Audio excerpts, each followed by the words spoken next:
This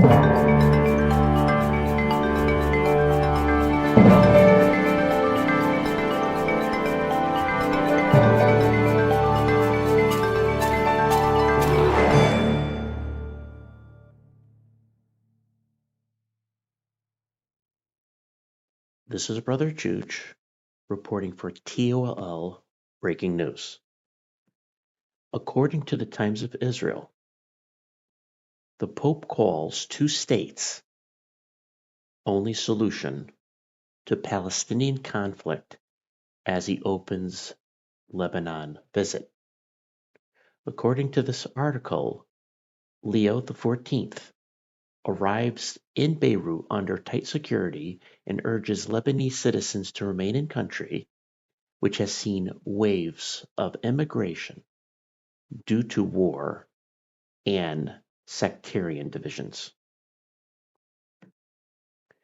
Pope Leo XIV called a two-state arrangement the only solution to resolve the Israeli-Palestinian conflict, doubling down on the Holy See's long-standing position in his first airborne news conference en route to Lebanon on Sunday.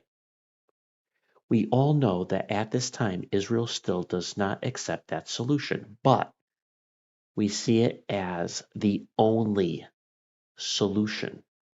He said as he flew from Istanbul to Beirut for the second and final leg of his maiden voyage as Pope. We are also friends with Israel, and we are seeking to be a mediating voice between the two parties that might help them close in on a solution with justice for everyone, added the Pope, speaking in Italian. At the end of the article, as he went on to talk about the issues going on in Lebanon, he emphasized the need for peace, using the word more than 20 times during the address, without mentioning any specific international or regional conflicts, including the war between Hezbollah and Israel. As we consider these words from Pope Leo, we must think about what is mentioned in Scripture about the false prophet to come. It doesn't mean that Pope Leo is the false prophet, but it doesn't mean he isn't. In fact, the office of Pope might fit well with the description and the office of what the false prophet will serve during the tribulation period. I want to draw your attention to what is written in the book of Revelation, chapter 13, starting in verse 11. This is referring to the second beast. Then I saw another beast rising out of the earth. It had two horns like a lamb, and it spoke like a dragon.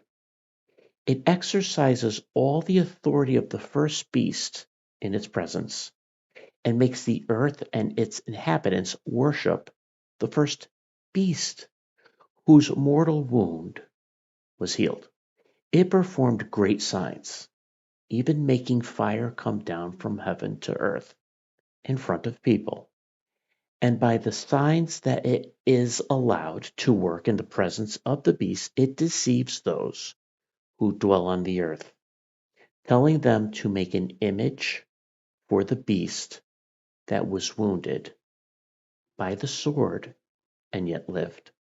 And it was allowed to give breath to the image of the beast, so that the image of the beast might even speak and might cause those who would not worship the image of the beast to be slain. Also, it causes all, both small and great, both rich and poor, both free and slave, to be marked on the right hand or the forehead, so that no one can buy or sell unless he has the mark. That is the name of the beast or the number of its name.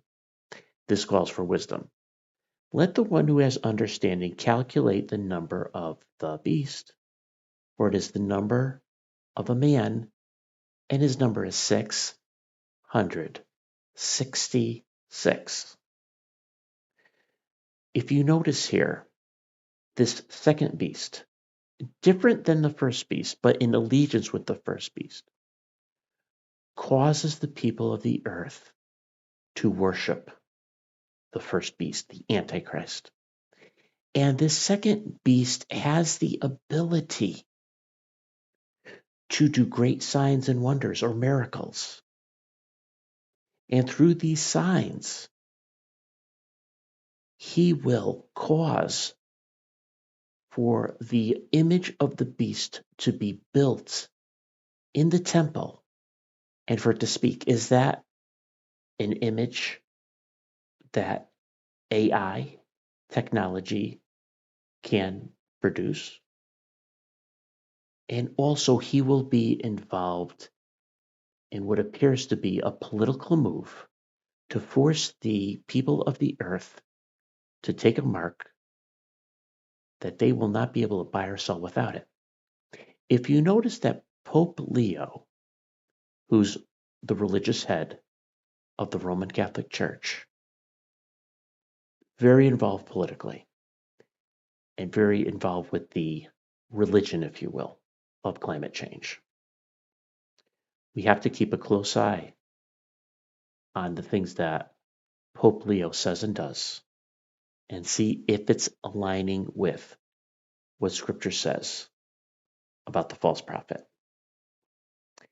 This is Brother Chooch reporting for TOL Breaking News.